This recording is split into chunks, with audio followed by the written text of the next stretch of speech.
Hello, this is a 2001 Ford Taurus, and as you can see, I have the p1633 code, and I have the check engine light. So what is it? Well, it says, if you look it up, keep alive memory. That could be several things. It could be your ECM, your PCM, it could be several other things, a wire short, who knows. Most likely, it's the AC compressor. So I'm going to turn the car on. I'm going to clear this code. I've put a fuse in there. And the reason why those things are lighting up like a Christmas tree is because I disconnected the battery, and so all that stuff's got to reset. Okay, I'm going to push erase DTCs. It's going to say erase is successful. Sure enough, the check engine light just went away. How long is it going to take to blow that fuse I just put in for this video? Probably not very long. And there you go. So the fuse is blown. What is it? Well, if you listen, you can hear it's sort of loud. If I try to turn on the AC, I won't have any AC. The AC was cold before, and now it doesn't blow cold. That's another hint as to what it is. And I'm going to go over here and take a look at the AC compressor clutch. This is the clutch right here, and you kind of look at these, you hear this metal, and you look at these bolts, and you can play around with these bolts, and you can hear this thing making some noise. So that's the clutch. That's how the AC engages. And down here is the AC compressor right there. That's one of the bolts. There's another bolt here, and then there's a couple more bolts down there. There's 4 bolts on that. You will come over here to your power distribution box, and fuse number 22 right here is the AC clutch relay, PCM, keep alive power. So basically this fuse just blew. All right, so if you look at your fuse, you can see that one's blown. All right, I just put this one in, and sure enough, let's see if we can get that. And yeah, it just blew. All right, so you can check a lot of other things, but it's probably the AC clutch. 2 videos that are really helpful and useful that I have found. I didn't think I could do this job myself, but I liked this video on the AC compressor removal.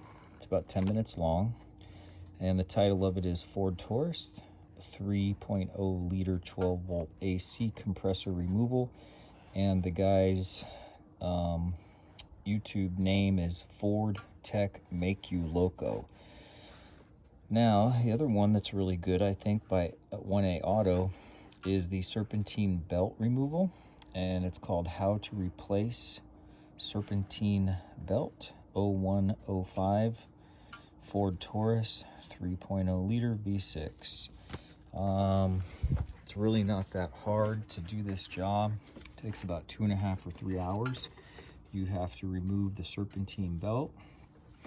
You got to go underneath and remove this shroud that's underneath here. You're going to unplug not only the AC compressor, but also a couple other sensors, the O2 sensors, a couple other things. These fans are going to be removed. There's some bolts. There's 1 bolt on each fan. There's some plugs on the front of each fan. And what you're going to do is you're going to eventually take off those 4 bolts on the front of the AC compressor, and you're going to kind of move things around a little bit, and you'll have just enough room to move that compressor and take it out over here. So you'll have to not remove this box, but simply disconnect it and sort of bungee cord it out of the way. You do not need to remove the battery. You don't have to remove the battery tray. You might want to just push this radiator hose out of the way a little bit. It's going to be a tight fit, but it's doable. and watch the other videos, and they'll show you how to do it, and they'll tell you which tools you need. And it is a do-it-yourself job. Probably takes 3 hours. So we decided that we're going to come out here at night because it's been about 100 degrees during the day, and get the job started and get most of this stuff removed.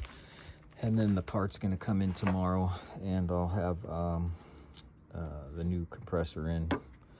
You're going to need maybe some of this stuff here, and the compressor may come with some refrigerant oil. One big problem that people have is they put too much of the Freon and recharge their systems too high, so you have to have a certain amount of oil. The compressor may come with a tiny amount just to keep it proper, and that might or might not be enough. I don't know, but the one that I ordered last time came with the right amount, and then you just have to recharge the system. So as a little tip on AC systems, you see that's the low pressure side, and this is the high pressure side. That's the port that you use to charge. And I found on this car that that Schrader valve in there, this may not be properly called a Schrader valve, but it's like a bicycle tube valve, and it was leaking. I only found that by coincidence. I was washing the engine down, got some water in there because I had left the cap off, and a friend of mine said, "Why are there bubbles coming out of that thing?" So wow, did I ever find out that's a reason why some AC systems just need to be refilled all the time.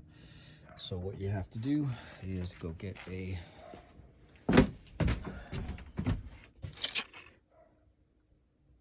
removal tool. Okay, maybe you buy a better one than I did. This one broke, but it got it out. And then you buy new valves and you stick them in there, and yes, all the Freon's going to leak out, so you're going to have to refill the system.